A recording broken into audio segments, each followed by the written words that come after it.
नमस्कार बच्चों, मैं संगीता सेन आपकी Hindi teacher Envira online school में आपका स्वागत करती हूँ।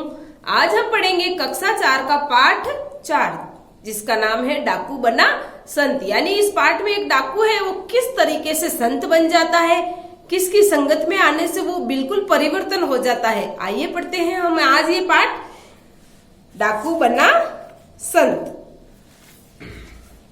एक बार महात्मा बुद्ध विचरण करते हुए कौशल राज्य की राजधानी सारस्वती गए। यानी एक बार क्या, गौतम बुद्ध, कौन थे, गौतम बुद्ध विचरण करते हुए यानी घूमते हुए कहाँ पहुंचे, सारस्वत नगर गए। वो क्या थी, कौशल राज्य की राजधानी।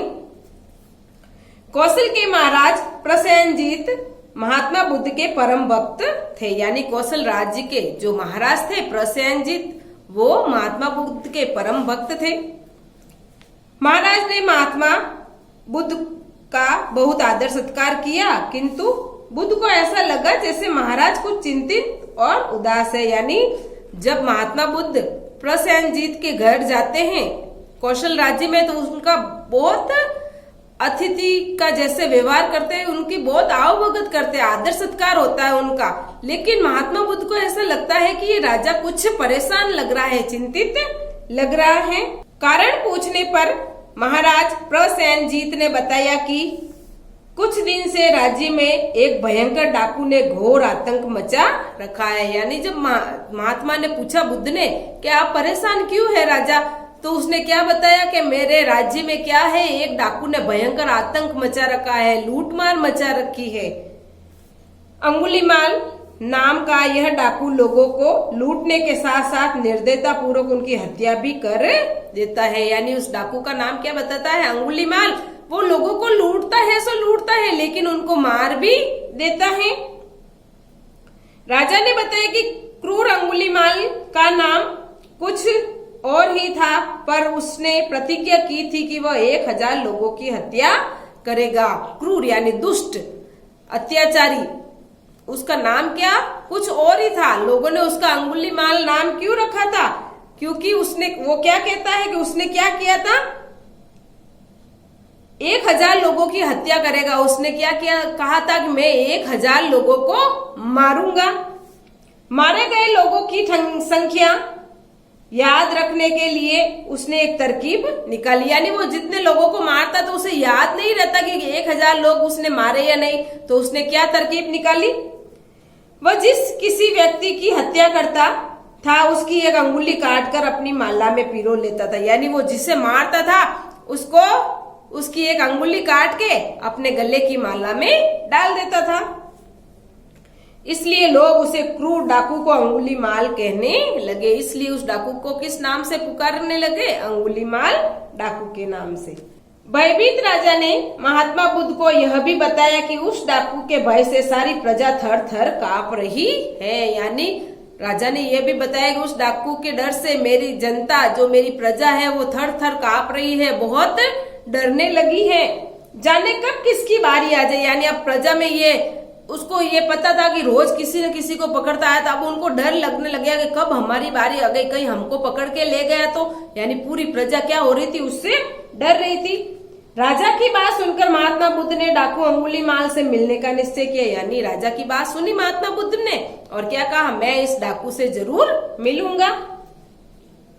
महात्मा बुद्ध ने राजा को ढांढस बंधाया और वे उस घने वन की ओर चल दिए। ढांढस बंधाया यानी महात्मा बुद्ध ने क्या कहा, धीरज बंधाया राजा को कि आप चिंता मत करो, मैं जाकर उस डाकू से मिलूंगा। और घने वन की ओर वो चल दिए जिसमें अंगुलीमाल रहता था। यानी जिस जंगल में, घने वन में वो अंगुलीमाल डाकू रहता था, उस ओर महात्मा बुद्ध चल दिए। महात्मा बुद्ध को भी सभी ने वन में जाने से मना किया, पर उन्होंने हंसकर सबकी बात टाल दी। यानी महात्मा बुद्ध को सभी राजा प्रजा सब ने कहा आप उधर मत जाइए, वो आपको भी मार डालेगा। लेकिन क्या क्या उन्होंने उन सबकी बात टाल दी। किसने, महात्मा बुद्ध ने। वन घना होता जा रहा था और महात्मा बुद्ध झाड़ियों के पास से निर्भय होकर बढ़ते जा रहे थे। वन घना होता जा रहा है, जंगल जीव जीव बढ़ता अंदर जाते तो और घना होता जाता था, लेकिन क्या होता, निर्भय होकर बढ़ते जाते, उनको किसी भी प्रकार का डर नहीं लगता और वह बढ़ते जा रहे थे। सहसा किसी ने कर्कश आवाज में कहा, ठहर जा। कहाँ जा रहा है? किसी ने कर्कश यानी जोर से क्रोध भरी आवाज में कहा, जोर से, कहाँ जा रहा है? महात्मा बुद्ध ऐसे चलते रहे मानो कुछ सुना ही नहीं। हाँ, यानी महात्मा बुद्ध ने सुना लेकिन वो रुके नहीं, उन्होंने ऐसा ही वो अपने राह पर चलते रहे। फिर जोर से आवाज आई, ठहर जा। फिर जोर से वापस आवाज आती है, ठहर जा। महात्मा बुद्ध रुक गए। उन्होंने पीछे पलटकर देखा तो एक भयंकर डाकू खड़ा था। यानी अब क्या करते हैं, वहां पर वो रुक जाते हैं और पीछे मुड़कर देखते हैं तो कौन था? भयंकर डाकू खड़ा था। ऊंचा, लंबा और गठीला शरीर, लंबे लंबे नाखून, काला रंग, तना हुआ चेहरा और क्रोध से जलती हुई लाल लाल आंखें। यहाँ पर उसका शारीरिक वर्णन है। किसका? डाकू का। ऊंचा, लंबा, गठीला शरीर, यानी इतना तो लंबा, ऊंचा और गठीला, मजबूत उसका शरीर, नाखून लंबे लंबे, और रंग कैसा था? काला, और चेहरा भी कैसा था? काला पूरा, और आंखें कैसी थी उसकी? लाल लाल। उसके हाथ में तेज कृपाण थी। कृपाण का मतलब तेज धार वाली तलवार, और गले में अंगुली की माला पड़ी हुई थी। यह बहुत ही डरावना लग रहा था। यानी गले में अंगुलियों की माला थी और हाथ में तलवार थी। उसे वो खुद क्या बहुत ही डरावना लग रहा था। महात्मा बुद्ध को समझते देर न लगी कि वह दैत्य जैसा व्यक्ति डाकू अंगुली माल लिए है। यानी अब महात्मा बुद्ध को समझते हुए देर नहीं लगी कि ये कौन है? डाकू अंगुली माल ही है, क्योंकि उसने अंगुलियों की माला पहन रखी थी। राजा ने उनको पहले ही बता दिया था कि वो अंगुलियों की माला पहनता है। तब महात्मा बुद्ध को पता चल गया ये वही डाकू है जो लोगों को मारता है। महात्मा बुद्ध ने अपनी शांत दृष्टि उस पर डाली। उनके होठों पर शांत मधुर मुस्कान फैली हुई थी। उन्होंने उसकी परवाह नहीं की और आगे बढ़ गए। यानी वापस उसको देखा और मुस्कुराते हुए आगे बढ़ गए। उसने इतना जोर से चिल्लाया, डरा, लेकिन वो डरे नहीं, निर्भय होकर आगे बढ़ने लगे। अंगुलीमाल गरजा, फिर जोर से बोला अंगुलीमाल डाकू, मैं कहता हूँ ठहर जा। ओ, फिर से कहता है, मैं कहता हूँ ठहर जा। महात्मा बुद्ध ने अत्यंत मधुर वाणी में कहा, मैं तो ठहर गया हूँ, पर तू कब ठहरेगा? यानी उसने तो जोर से बोला, लेकिन महात्मा बुद्ध ने बड़े सरल और मीठे वचनों से कहा, मैं तो ठहर गया हूँ, लेकिन तू कब ठहरेगा? अंगुलीमाल चकित रह गया। यानी अंगुलीमाल आश्चर्यचकित रह गया। आज तक उसने ऐसा कोई व्यक्ति नहीं देखा था जो उसके सामने खड़ा होकर शांत भाव से मुस्कुराने का साहस कर सके। यानी जितने भी व्यक्ति यहाँ पर आते थे वो इसके डर से थर थर कांपते थे, लेकिन महात्मा बुद्ध डरे नहीं। वो निश्चिंत होकर मुस्कुरा कर खड़े थे। तो उसने मन में सोचा, मैंने आज तक ऐसा व्यक्ति नहीं देखा जो निश्चिंत होकर यहाँ पर खड़ा है। उसे देखते ही बड़े बड़े साहसी की घीघी बंध जाती है। यानी उसे देखते ही बड़े बड़े साहसी भी क्या होते हैं? डर जाते हैं। लेकिन ये नहीं डर रहा है। कौन? महात्मा बुद्ध। अंगुलीमाल बोला, हे सन्यासी, क्या तुम्हें डर नहीं लग रहा? अब अंगुलीमाल महात्मा बुद्ध से कह रहा है, हे सन्यासी, क्या तुम्हें मुझसे डर नहीं लग रहा? क्योंकि वो डरावना था, सब उससे डरते थे। बड़े बड़े नाखून, लाल लाल आंखें, काला चेहरा, तो अपने को भी डर लगे। लेकिन महात्मा बुद्ध नहीं डरे। देखो मैंने कितने लोगों को मारकर अंगुलियों की माला पहनी। अब उनको बता रहा है कि देखो मैंने कितने लोगों को मारा है और अंगुलियों की माला पहनी, उसकी तुझे डर नहीं लगता है क्या? महात्मा बुद्ध बोले, तुझसे क्या डरना? हमें तो उससे डरना चाहिए जो सचमुच ताकतवर है। यानी महात्मा बुद्ध से कहते हैं, तुझसे क्या डरना? हमें तो उससे डरना चाहिए जो सबसे ताकतवर है। और वो कौन है? भगवान, ईश्वर। हमें उससे डरना चाहिए, बाकी किसी से नहीं डरना चाहिए। अंगुलीमाल अवाक रह गया। यानी अंगुलीमाल के बोल ही नहीं निकले। यानी उसका वो क्या उत्तर दे, उसको कुछ समझ में ही नहीं आया। उस पर महात्मा बुद्ध के शब्दों का जादू जैसा प्रभाव पड़ा। यानी महात्मा बुद्ध के शब्द उसके मन पर कैसे जादू कर रहे थे। जैसे एक बार उसे लगा कि जैसे किसी अनजानी शक्ति ने उसका हृदय बदल दिया हो। यानी उसको ऐसा लग रहा था अंदर से कि किसी अनजानी शक्ति ने उसका हृदय परिवर्तन कर दिया हो। उसे आत्मग्लानि हो रही थी। यानी उसे पश्चाताप हो रहा था। वह उनके सामने घुटने टेक कर झुक गया और बोला, भगवान मैं आपकी बात नहीं समझा। यानी अब क्या करता है? अंगुलीमाल जाकर महात्मा बुद्ध के चरणों में घुटने टेक कर बैठ जाता है और कहता है, मैं आपकी बात नहीं समझा महात्मा, मुझे बताओ मेरे से ज्यादा ताकतवर और कौन है? महात्मा बुद्ध बोले, अंगुलीमाल, जीवन स्वयं ही दुखों से भरा है, तुम अपने कर्मों से उन दुखों को और क्यों बढ़ा रहे हो। यानी जो ये मनुष्य जीवन है ये वैसे ही संकटों से और दुखों से भरा हुआ है, तुम ऐसे गलत कर्म करके अपने दुख और क्यों बढ़ा रहे हो।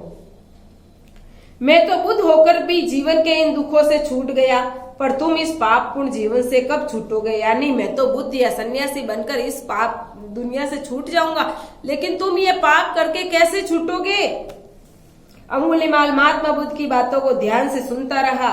वह महात्मा बुद्ध के चरणों में गिर पड़ा और बोला, हे महात्मन, मुझ पापी का भी उद्धार कर दीजिए, अज्ञानवश में भटक गया, मुझे प्रकाश दिखाइए। अब क्या करता है अंगुलीमाल, महात्मा बुद्ध के चरणों में गिरकर रोने लगता है और कहता है, मैं अज्ञानवश, मुझे जानकारी नहीं थी कि सबसे ताकतवर कौन है, भगवान, इसलिए मैं अज्ञानवश भटक गया, मुझे आपकी शरण में लो और मुझे सही राह दिखाओ।